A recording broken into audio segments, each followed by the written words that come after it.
Hello students, in this video we will solve question number 9 of miscellaneous exercise for chapter 1 class 11th. So here we are given that let A and B be sets.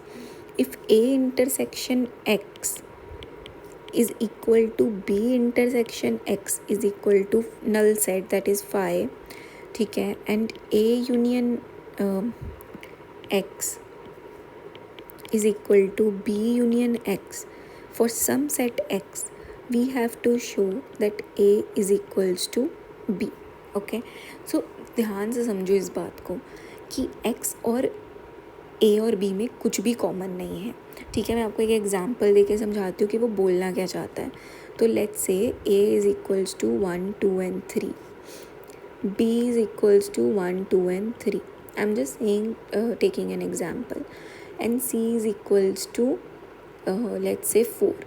तो A intersection C is equal to B intersection C is equal to a null set and A is equal to B because A union C and B union C will be equal. So ये क्या बोल रहा है that A और C में कुछ भी element common नहीं है, B और C में कुछ भी एलिमेंट कॉमन नहीं है.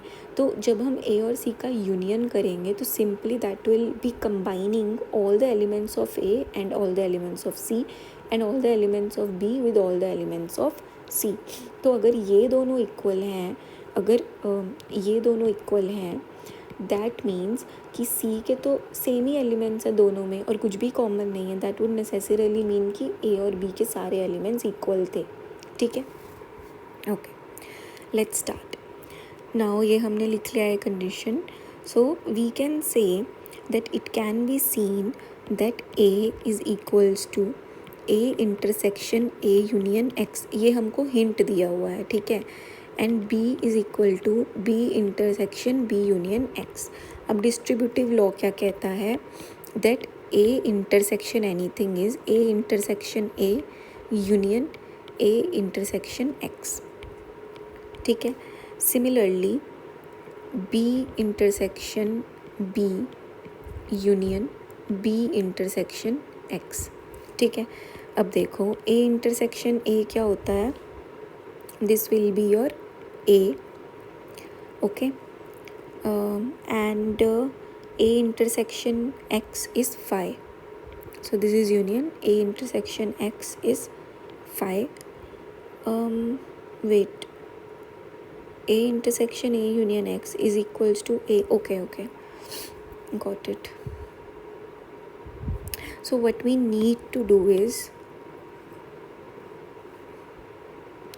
so to use the hint, I will replace this with this because A union X is equal to B union X हमें given है. So A is equals to A intersection B union X because A union X is equal to B union X. Now if I use the distributive law then it will be A intersection B union A intersection X. ठीक है. अब A intersection B को as it is लिख लेते हैं and A intersection X is a null set. That means this will be equal to A intersection B, right? Okay. Similarly for B we will replace this B union X with A union X. So we will write here A union X. Using distributive law we will get B intersection A union B intersection X. Then we will get B intersection A union null set, which will mean that A intersection B. So let this be second, let this be first. So from here we can say that A is equal to B.